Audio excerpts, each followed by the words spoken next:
Yeah, yeah. Great. Well, we might just kick off for the out of respect for the people who are with us, to start on time. We have, and I've agreed to chair this session. We have an opportunity over the next while to focus on the specific experience of young people on bail and on remand, looking at the issue from a number of different perspectives, particularly drawing on the research that Nina and her colleagues have done at the centre, and also then combining that with the real world experience of those who work with young people in detention, particularly in Oberstown Children's Detention Campus in Dublin. I'm Ursula Kilkelly. I'm a law professor here in UCC, and I chair the board of management in Oberstown. So I have an interesting academic and practical experience of the issues. We are going to start, we have three speakers in the workshop. I'm sure Nina needs no introduction to all of you. Nina Vaswani from the Children and Young People Centre for Justice. And you're going to talk about the research that you've done, and I suppose specifically focusing perhaps on the bail elements of that, but I think we'll also touch on the remand piece as well. We then have Damien Hernan, who's director of Oberstown Children's Detention Campus in Dublin, and then following Damien, we'll have Grania Smith. Grania is the advocacy officer in Oberstown, works directly with young people, and will be presenting their perspectives on these issues. So we're keen for it to be as interactive as possible. We have a number of those three short presentations. And then I have a number of questions that we'll pose to the individuals and to the group as a whole for discussion, with the focus, I suppose, on how we can affect change and what's been a really tricky concern internationally for a very long time.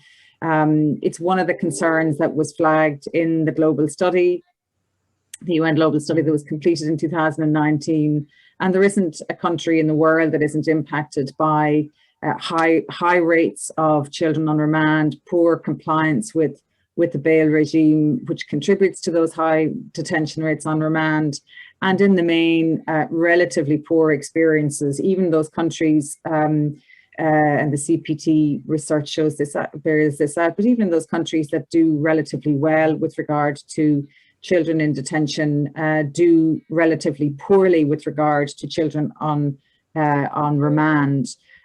So that whole this whole area is, I think, critically important to zoom in on and focus in on in an evidence and youth-informed manner. So hopefully we'll shed some light on the issues from those different perspectives throughout the course of the session. But I think I'll hand over without saying anything more to Nina. So I look forward to your presentation. Thanks, Nina.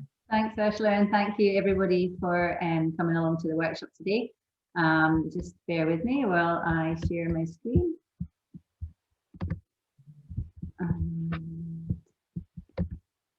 Can everybody see that okay? Yes, that's great. That's good. First hurdle is beeped. Okay, so as Ursula said, I'm Nina Vaswani. I am the research lead at the Children and Young People's Centre for Justice.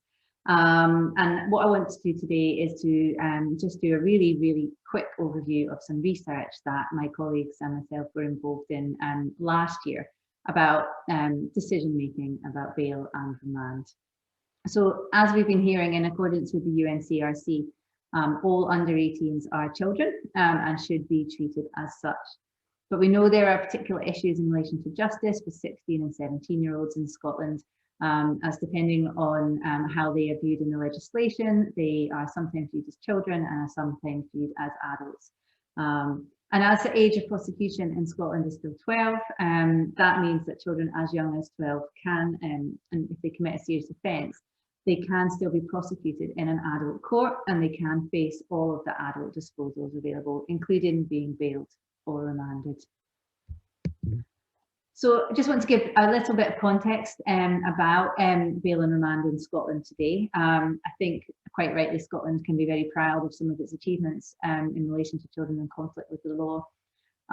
We have seen the number of children convicted in court fallen from 4,120 a decade ago to 1,009 in the last year that we have figures available, so that's 2019-20. So that's 75% reduction in the number of children being convicted at court. And for under 16s in that last year, there were only 15 children convicted, 15 under 16s convicted in court. At the same time, the prison population has fallen dramatically too. So for under 21s in that same time frame, there were 865 under 21s in prison 10 years ago, and that was down to 326 in 2019-20. So some great progress being made, but these reducing numbers do not mean that the job has been done. The child remands, although they do fluctuate and the numbers are small, they are increasing as a proportion of all children in custody. So the latest figures that I had as of April found that 17 of the 18 children in custody were there on remand. So that was 94%. So almost all children in prison in April had not been convicted or had not been sentenced. So it's a huge proportion, even though the numbers are pretty small. And this had increased from 57% in February 2020 before the pandemic started. So the pandemic is definitely having an impact. But another factor is children's experiences and journeys through justice, and their experiences of court, their experiences of bail, and as Ursula said, how that kind of interfaces with the use of remand. I also think the small numbers that we have mean there's absolutely no excuse for not getting it right for children in conflict with the law. We only had 15 under 16s in court, and actually when you look at the 1,000 under 18s, when you look at that over the working days that the court operates, we're talking about 4 children a day. So there's no reason that we can't be getting it right for those children and their experiences. I'm not going to spend too long dwelling on the method of the research, as I have got quite a short time today. The full report is available on the CYCJ website. I'll pop the link in the chat once I finish talking, but I can't multitask and do chat and talk at the same time. But really we wanted to understand how remand was used in Scotland, the decision-making process, and the factors involved, and how that was experienced by children, by their families, and by the professionals involved in the system.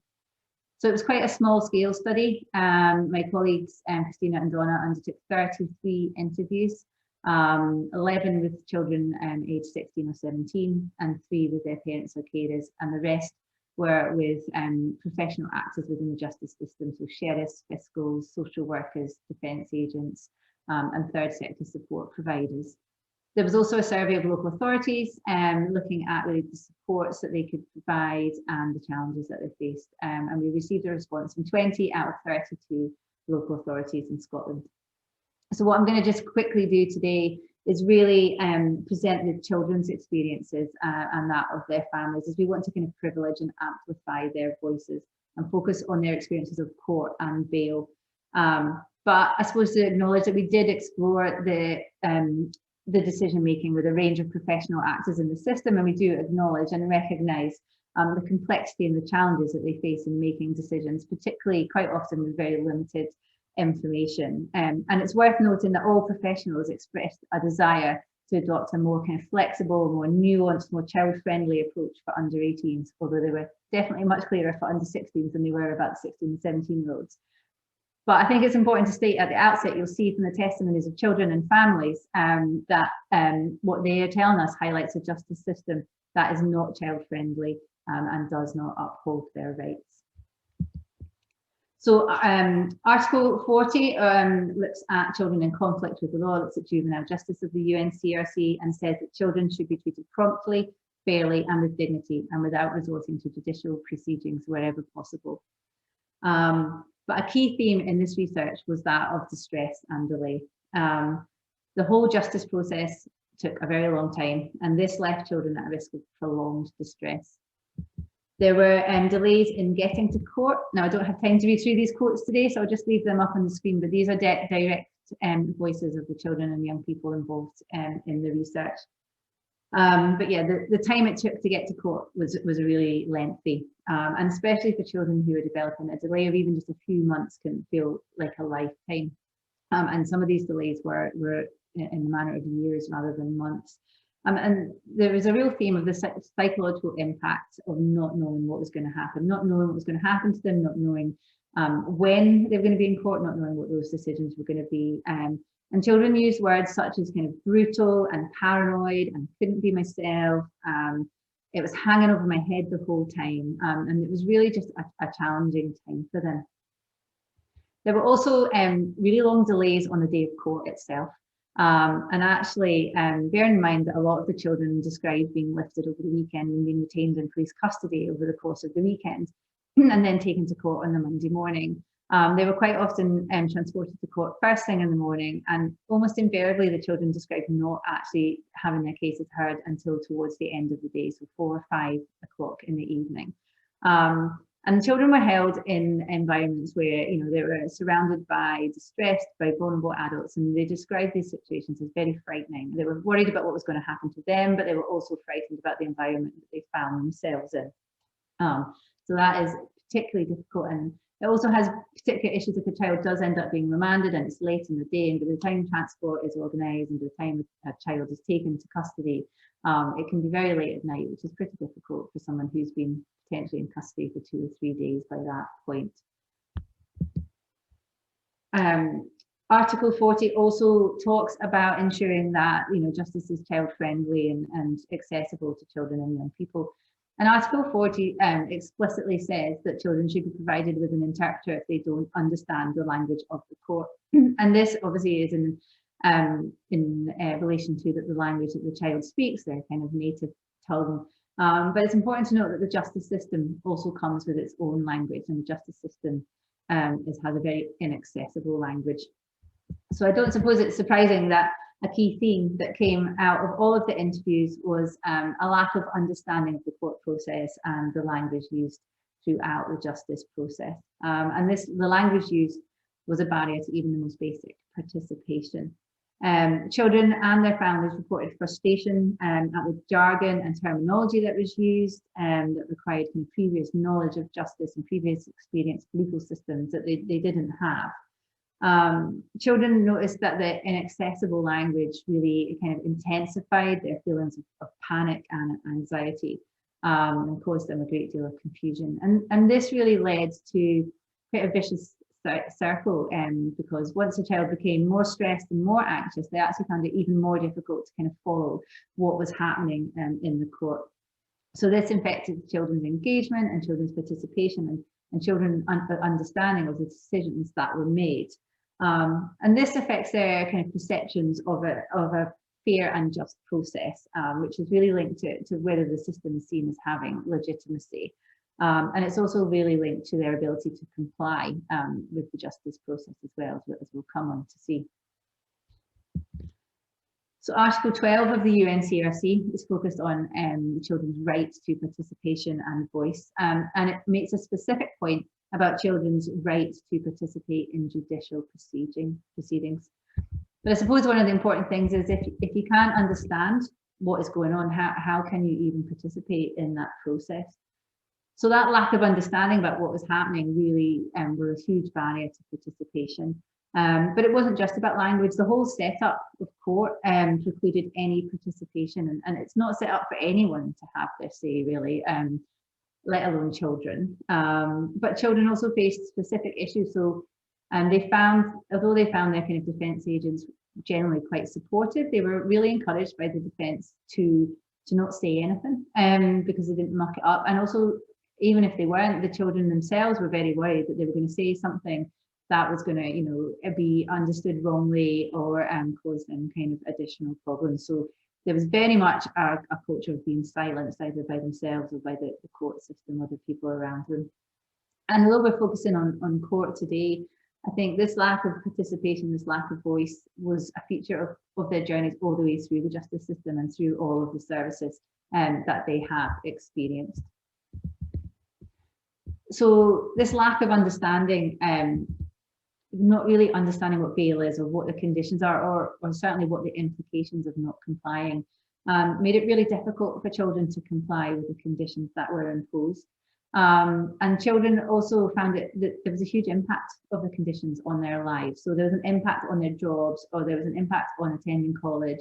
There was an impact on the support networks and their relationships. And for children who had quite difficult backgrounds, and this was, particularly challenging for them, that they didn't necessarily have the support, and they weren't able to access the support that they maybe would have done previously.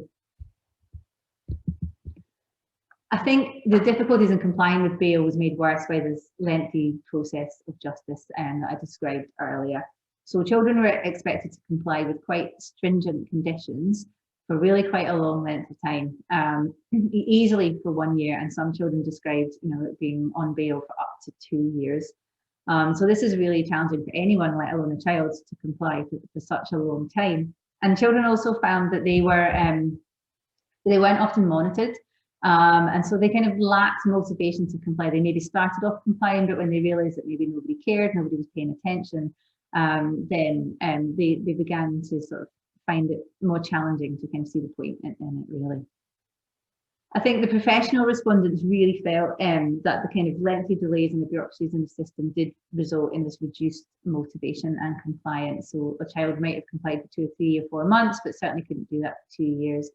But also, I think there were some children who were pretty certain that they were going to be getting a custodial sentence, and they kind of didn't really see what the point was. That in itself felt inevitable, and it really made it difficult for them to comply. Another thing about the timing as well was that children are in a really rapid phase of development, and actually the children felt that if it took 2 years for a process to come to court, they were often a very different person than they had been with maybe the child that had been charged 2 years earlier with an offence. They had matured, they had reflected, they had moved on, but none of this was reflected in the kind of court process. And while adults too can change very much in that time, I think the unique feature of children's experiences that they are rapidly developing. I think as well, the kind of conditions that are being put in place were really described as setting children up to fail. Children felt that, families felt that, but it was also reflected in the kind of professional responses. There was a quote from a sheriff that said, actually subjecting, I'm trying to read it here, if you subject a child to a curfew, say 7 p.m. to 7 a.m., in actual fact, that is one of the quickest ways of having a young person accumulate quite a significant record. And a fiscal themselves said, asking children to comply with orders and stringent conditions is sometimes setting them up to fail. However, there was real variation in the decision makers' perspectives on what to do about breaches of bail. And while some felt that the main factor in decision making was about the risk to public safety, and so wouldn't breach a child or wouldn't remand a child unless there was a significant change to public safety, others felt that there was a need for justice to be seen to be done and would remand a child for even some of the most minor breaches. So for children, this was felt to be very unfair and very inconsistent. Just kind of aware of times. Hurry up through this a little bit. So Articles 39 and 40 talk about the children's right to recovery and to support from the things that they may have experienced in their childhoods. Yet the decision makers felt that the support available was a bit of a postcode lottery across Scotland, but the support available was also a key factor in whether to remand a child or whether to place a child on bail. Children and families themselves requested structure and clarity and support to understand and adhere to bail and the conditions imposed. A small number of lucky children had families that were able to provide that support, but many didn't. But children, there was a real lack of awareness of their rights and of the supports available. You can see that quote there, that a young person felt that they were completely on their own, didn't realise that they were entitled to anything. But I think even when supports were available, there's a real lack of trust in the system and the support. So some of the children described being provided with a lawyer in police custody, for example, but were very wary about whether that lawyer was really going to be acting in their best interests or was acting on the best interests of the police and of the kind of justice system. So these are issues that we probably really need to change. So just to kind of sum up, I think what the children and their families told us, that we have a system, a justice system that is designed around the needs of the system rather than around the needs of children, the needs and rights of children. There's a real lack of participation in the system. There's a real lack of support available in the system.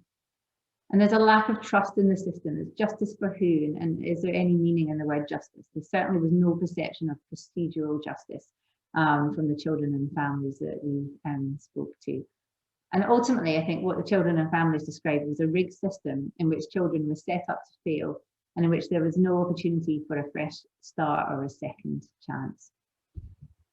So at CYCJ, we are recommending some quite wholesale system change. Don't really have a lot of time to go through that today, but we certainly feel very strongly that no under 18s should be referred to the adult court, and they should be sent to the children's hearing system instead. In the event that there is such a serious offence that a child does need to be referred to court, there should be a specialist child-friendly court that may have the same standing as a court, but is really focused on children's rights and participation, and is staffed by specially trained professionals who understand about child development and maturation and the challenges that children face in relation to speech and language needs and trauma and adversity, for example.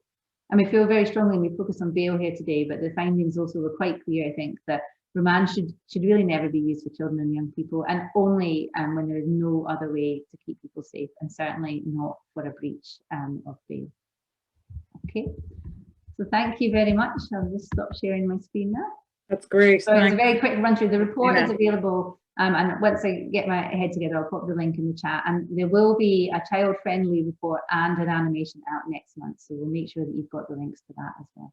Yeah, excellent. Thanks, Nina. And it was when you were launching that research that we sort of made the connection on Twitter that we were both interested in this issue. So I think it's great to see we'll see the synergies in what you presented, and also it's very reflective of research that was done in Ireland a number of years ago, where real issues around bail compliance and the relationship between communication and bail compliance feeding into high levels of remand was first documented. And as we'll see, and I'll talk a little bit later on, maybe if we've time, about the bail supervision scheme that we have in Ireland, and that has started to change, I think, the numbers of children who are coming into custody. So I think there's a lot of common ground there. Unless there are very particular questions for Nina, I don't see anything in the chat. We'll keep moving and keep the questions till later on. So I'm going to hand over now to Damien Hernan, who's the director of Oberstown Children Detention Campus, and Damien's going to introduce Oberstown, but also talk a little bit about the young people, and then the relationship between the issues that we're talking about and actually the detention centre. So I'll hand over to you, Damien. Thanks. Thank you, Ursula. Thank you, Nina. Good morning, everybody. Just bear with me while I share this screen and get ready to go.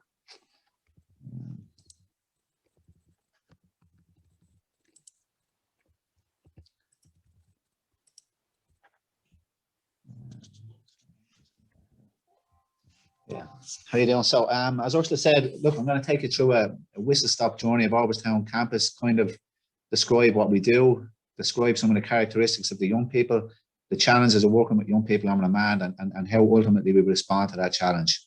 And any questions that you have, if you can hold them to the end, I'd really appreciate that. So here we go. So look, Oberstown it's a national service that provides safe and secure environment for young people who are sentenced or detained or remanded to the court by the courts. We are very fortunate to be located in North County Dublin, out in the rolling countryside. So the environment and the setting is very pleasant, and it probably contributes to some of the rhythms and routines that we have on campus. It's relatively new. It's here since 2014, I suppose, the new campus, and I'll bring you through the different elements of it. If we look to just follow my mouse here, on this side, the right-hand side of the campus is what we call the older side of the campus, where currently remand young people are housed. This is the admin block. We have a school block here, and these are our detention units.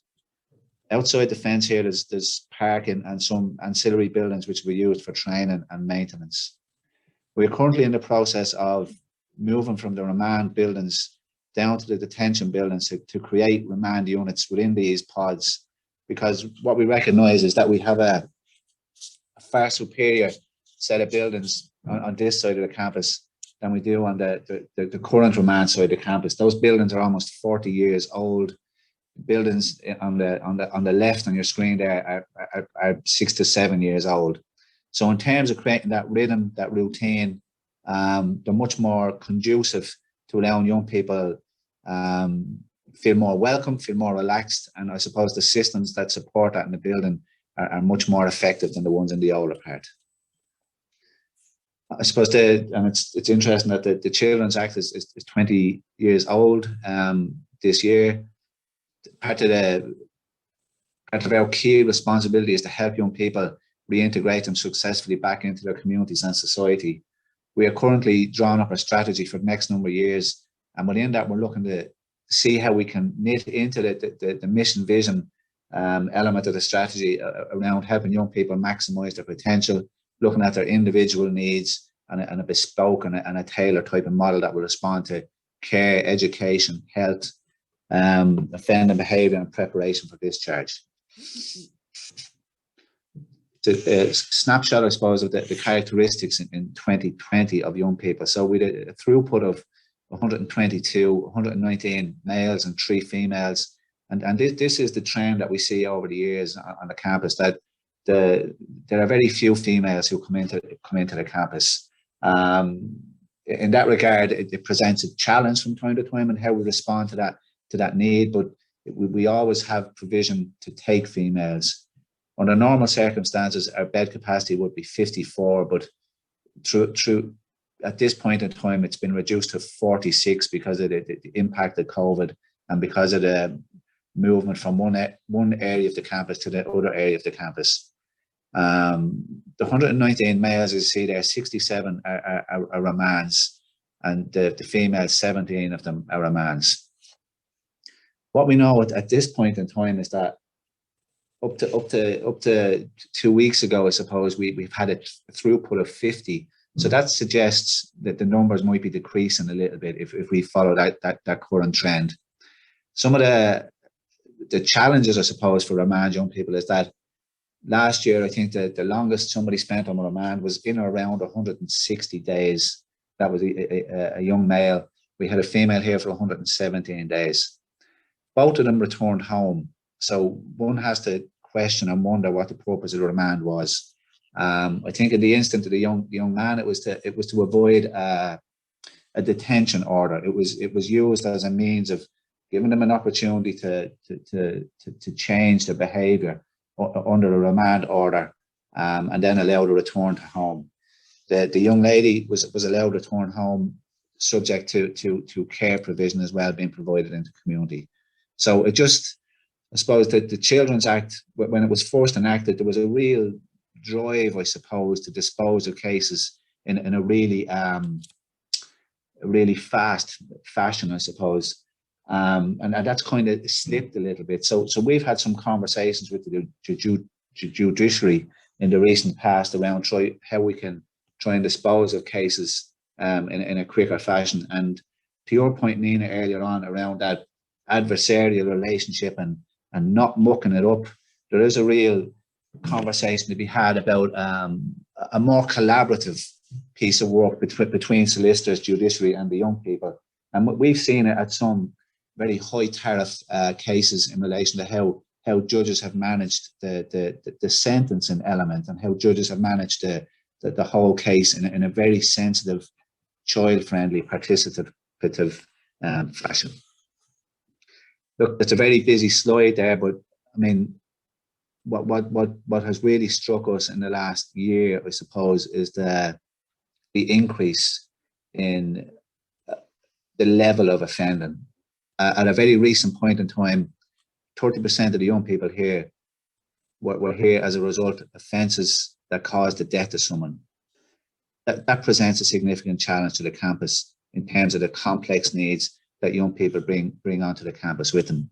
So if you couple that with a remand piece, we have young people here on remand for murder, and the future looks very bleak for them. So in terms of trying to mind them, in terms of trying to care for them, in terms of trying to plan for them, there's a real need to engage with services on site, outside, and family. And it just, because of the nature of the system in Ireland, at 18 and a half years of age, these young people will transfer to prison. That's the current situation. There is a an opportunity, I feel, into the future to address some of that, whereby we might be able to stretch that age a piece. Because think of the journey of a young person at 14 or 15 years of age who comes onto campus on remand for murder, who gets a very hefty sentence for murder with a review after 10 or 11 years. That's stuck in their mind. They've progressed through their journey on the Oberstown campus. They've addressed some of the needs that have caused them to offend. They've settled into a rhythm that allows them return to education, qualification, etc. A high level of care received from the staff that work here. And in the blink of an eye, then it can be transferred into a prison system where that growth element will be delayed and retarded because the services aren't in there. So there is an argument to be made around extending the age profile, perhaps of the campus, or a similar process that allows young people who have done really well in this system maybe benefit a little bit longer. Because ultimately, if we go back to that maximising potential piece, the capacity to allow them to become active participants in society is more enhanced in a facility like this than it would be in a prison situation. Look, these are the characteristics. Look, majority over 16, 27% originate from the capital, Dublin. And we know this, that our urban centres are the major contributors to where the young people come from. I've mentioned it there, 9% of detentions transferred directly to IPS, to the prison service. This has a huge knock-on effect to the young people, to their families, and to the people that have looked after them for 2, 3, 4 years here. And some of the very high-profile young people we have, the level of work that goes in to mind them, to care for them, to help them meet their needs and address their needs is significant. And we've had to put measures in place to help the staff teams that do that because of some of the trauma they've been exposed to throughout the process. And this is a common enough feature. Up to a third of them have a loss of parents through no contact or death or imprisonment. Education, a big deficit, learning disability. So you look at all these issues, and they're all compounded then in a remand setting where a young person's freedom is taken away from them, where they're brought into this new setting where they're minded by strangers. And just think of what's going on in their head in relation to the offences that they've committed, especially the high tariff ones. The real challenge is around helping them settle for a period of time that they are able to address what's caused them to be here, that they're able to be represented properly in court so that they can get the best outcome for themselves. But the challenges with the remand young people is the length of stay is unpredictable. I've alluded to it there, almost 160 days for a young man and 170 days for a female. That period of uncertainty on remand in terms of when is this going to end? Where's the light at the end of the tunnel? Is there any certainty in relation to this? They're constant questions. And the nature of the campus is we have units where we look after remand young people, and we've units where we look after the detention people. And sometimes the program of activities or the program or the suite of activities or the suite of programs that we offer, some of them are more tailored to detention young people than they would be to remand young people. So sometimes there might be a slight deficit in what we can offer the remand people, and it's compounded by the length of stay. I've alluded to this earlier on, that the complex needs, you see it there from the characteristics. So many of the young people are absent from school, drug users, no parents, and these are compounded by the fact that they're now in a place of remand or a place of detention. But what we know is that within a very short period of time, the young people actively engage. The young people all go to school. The young people all take part in programs and activities, and so there's a benefit there. The deficit with the remand piece is that because they've been not found guilty or whatever, there's certain elements of the programs that aren't available to them, and we just have to look after their primary needs, I suppose, and beyond that. It's a very short-term focus for the young people. So as part of the strategy, we've consulted with the young people, and the difference in the voice of remand young people and the voice of detained young people is significant in terms of where they see how the campus might best assist them. From a remand perspective, it's a very primary care focus from the young people. It's on that bottom layer of Maslow's theory, whatever. The challenge, the detention young people, they see a higher level of thinking. They get the notion that we have a responsibility around their legacy. How will we use their voice to improve the campus to make sure that we're in a better position to look after for the next generation of young people who come through? Access to services for remand people can be an issue at times, and it's a challenge because, and I'll go through this in the next slide, in how we respond to this. But as part of our placement plan and meetings, we want a multidisciplinary interagency approach, and the more we can get that on board, the better we can look after the young people. Family engagement during the remand period is a challenge. For some families, it's a welcome break. For other families, they're completely distraught. And for other families, access to the campus might prove difficult because of travel, because of the distance. Technology has helped with visits, I suppose, with phone calls, etc. But to truly impact on the young people's behaviour, we need the family with us. So the more we can have the family with us, the better we are. The duration of remand, I've touched on that, and the connectivity to the external world. So, and I suppose this is remand and detention kids. The earlier we know the end date, the earlier we know that there's light at the end of the tunnel, the sooner we can put the pathways in place to allow that connectivity to the external world. Because the work that we do here needs to carry on into the community. So that bit of work we do with remand kids, that bit of work we do with detention kids, if we can be connected to the external services, to the external world, it really impacts positively on the young person's capacity to make change when they leave here. How we respond to this is, and we coined this phrase, our journey through care, and I'll tear through this because time is precious. I appreciate that. But it is through our admissions intake and our placement planning. An initial placement plan for young people would take place we'd have an information gathering session within the first day or two. First placement planning within 72 hours just to gather the high level stuff. And then after that, it's on a 5-week cycle to make sure that their goals are being met in terms of their care, education, health, offending behaviour, and the preparation for discharge.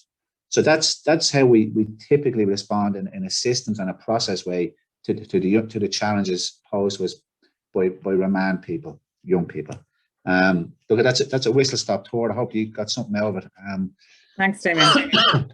Thanks. That's great, thank you. And it gives us a different frame of reference with some common themes with what we heard from Nina.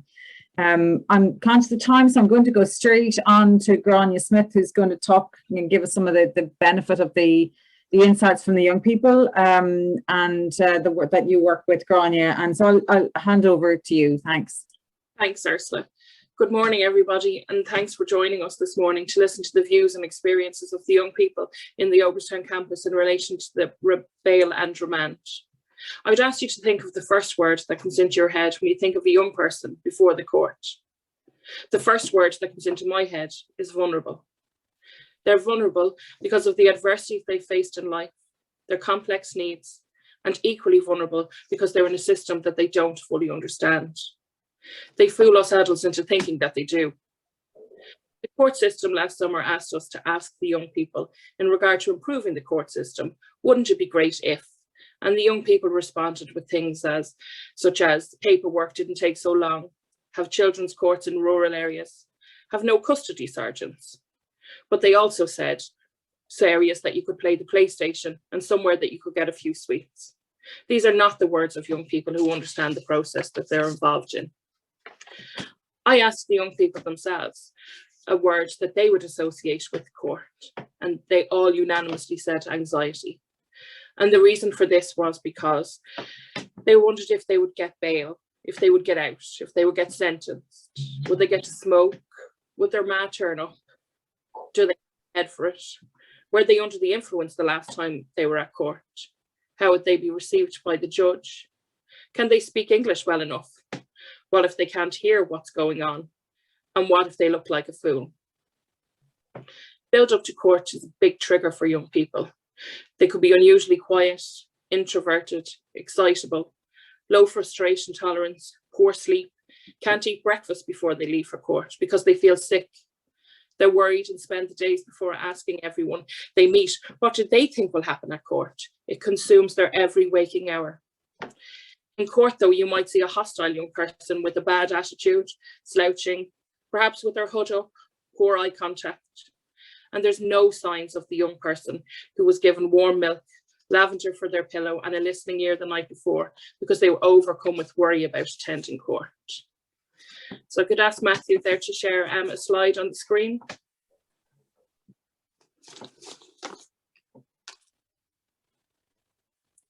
So on the screen, we can see a few examples of what the young people say about court. They don't feel central to the process and often say things like, I must be invisible. What do they want me to say? They don't care what I say or think. The young people say these things because they don't feel part of the process. And the reason for this is they don't really understand. It's not uncommon for them to say, I'm none the wiser, or I've no clue what just happened. They're often distressed and upset after court as they've misread the court proceedings and they haven't fully understood the outcome. They don't understand the operations for the court and the language and jargon is alien to them. And they don't want to ask any questions as they think they should know and don't want to appear stupid. But not every young person has had a negative experience at court. Those that had a good experience identified the reasons why. They could hear what everyone said. They could speak with their solicitor as the proceeding was not rushed. The judge asked them questions and seemed interested in the response. It was important for people to know if they actually understood the proceedings. This experience was had by young people who were before the courts on very serious charges. The adults at these court hearings obviously understood the importance of young people understanding the process. However, this should be the same for every court proceeding. A young person remanded in custody are brought out to the campus by the Garda to the Irish police. And young people often report negative experience of their interactions with the Garda and time in police custody. They've reported very uncomfortable experiences on transport to the campus, where they're further terrified of what lies ahead of them. Some young people have journeys of 4 hours in these conditions. It is no wonder they associate the word afraid with being remanded. The young people relate they do not like the admission procedure, with one young person describing it as weird, and another young person was confused as to why staff were laughing and joking at what he considered a very serious time, and he thought they were poking fun at him. They find the whole process overwhelming. When met by the campus staff and asked what happened in court, they more often than not reply, I don't know. The most common example of this is when a young person is remanded in custody for the breach of their bail. They have previously been remanded on bail at a court sitting. They didn't understand what being on bail means for them and are subsequently remanded in custody for breach of this. Because the young people haven't been involved at court in the bail process, it can be unrealistic for them. One young person, part of his bail was not to be in a certain area. However, another part of his bail was to be in education in that particular area. And another young person was asked to sign on at the Garda station, but he was illiterate and found the whole system of having to sign on at the Garda station, in his words, very shameful. I hated it and couldn't follow through with it for a sustained period of time. He was too embarrassed. Subsequently, he ended up in remand in custody. It's common for a young person to say in admission that I don't know why I'm here. I didn't get into any more trouble or pick up new charges. These charges are old ones. I just broke my bail. If the young person fully understood what the court had outlined for them and the seriousness of breaching bail, they may have been able to avoid custody by being provided proper supports. I will ask you to think of your own experience now of recent times of dealing with COVID-19 and its implications on your daily life. Restricted movement, isolation from loved ones, worry, dealing with uncertainty, unable to plan, feeling trapped, other people making decisions about your life, and having none of your usual social outlets. The effects of this on our mental health was widely acknowledged on many platforms. And some of us had the luxury of dealing with this adversity from the comfort of our own surroundings, and it still caused us huge stress and anxiety. Unfortunately, all of these same feelings are exactly that for a young person on remand, but they are not in a familiar environment. They're often living with people they don't know, are weary or afraid. The living dynamic is transient as people are remanded and released, causing huge stress and uncertainty. One young person described his time in remand as having you living on your nerves. So I'll ask Matthew to share a slide of some of the words that the young people use to describe their experience of remand. Afraid, insecure, isolated, nervous. These are feelings we as adults are not comfortable with and are things we naturally want to protect children from. The children admitted to our campus on remand, some for very long periods of time, have complex needs and are often neurodiverse. A system that knowingly exposes our already vulnerable children to a remand in custody that will further compound their vulnerability is not, and that is not an absolute last resort, is a system that fails these children. In 2019, 38% of the young people on campus had mental health issues, 71% had substance misuse issues, and a further 14% had learning difficulties. Yet only 11% of these children went on to receive a custodial sentence. A number of young people spent a long time in custody on remand in lieu of their custodial sentence. I have nearly 23 years of experience working directly with young people on remand. And apart from providing a safe place for a time, I find it hard to name any benefits that cannot be outweighed by the consequences for the young people being on remand. The fear and anxiety, the uncertainty of remand that's caused to the young people is very hard to bear witness to. These young people need support and not further adversity. So I'll ask you to bring your mind back to the words the young people use to describe their time in remand.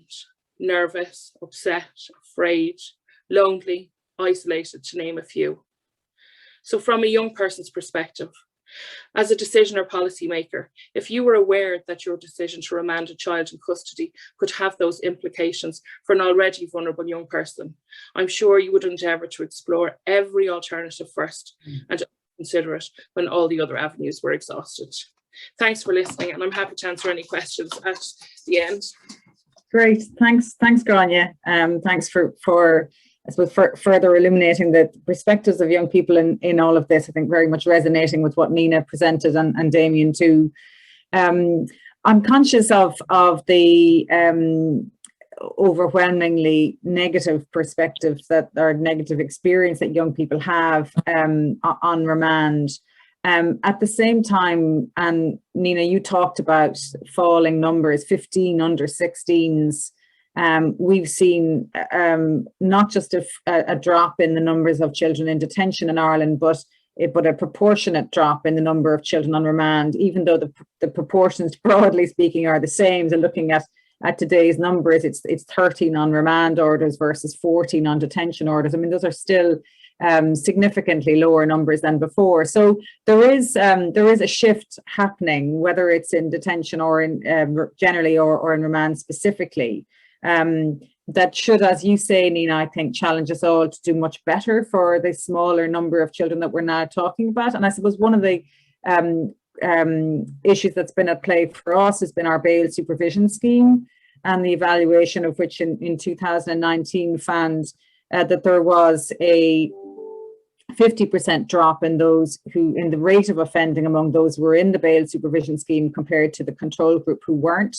And our scheme is a very highly intensive system of multi-systemic therapy, not suitable for all children, but certainly suitable for those with the most complex circumstances and needs. So, and there's an evaluation. I'll put a link to it in the chat actually, so people can look at that themselves. We're about to roll out that scheme nationally. That certainly is being credited with the fall in our numbers, and as you've heard from Damien, we're also seeing a real desire to improve the quality of the experience and the services and supports that young people on remand get in Oberstown.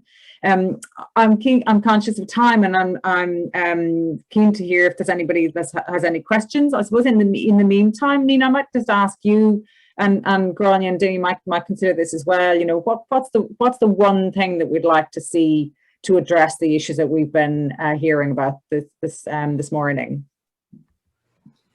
If I go first, I think I don't know who was all in the kind of main conference earlier, but we've been hearing a lot about participation and voice, and I think that's the first starting point. There's so many things that need to be done. There's huge system change.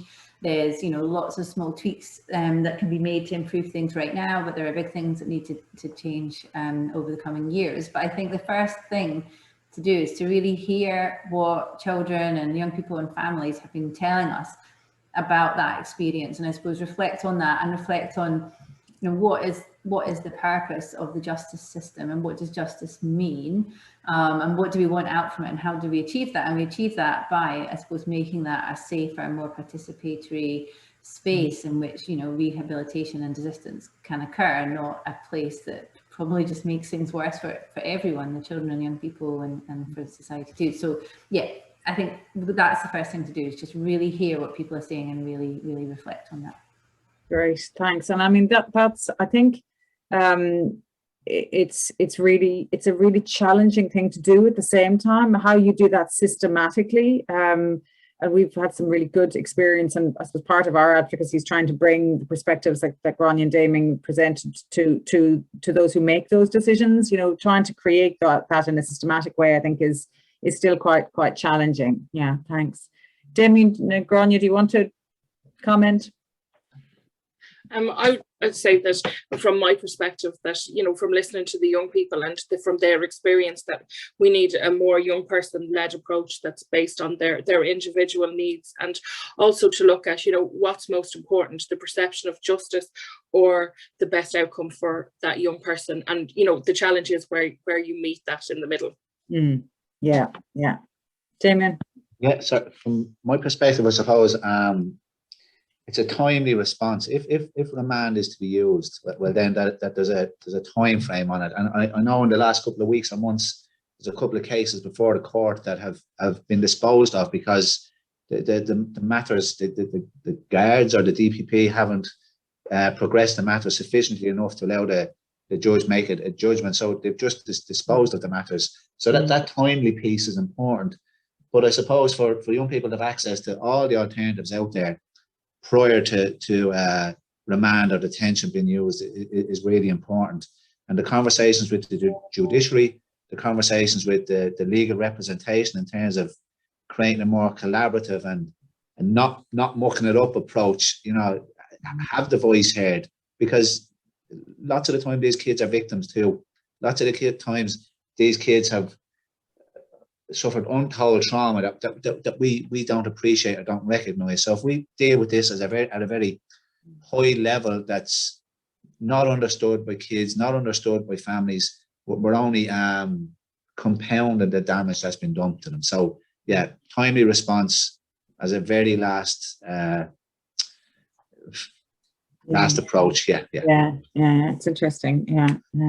Great, thanks Damien. Does anybody want to ask a question or make a comment? Feel free to just pop on your camera and contribute. You're more than welcome.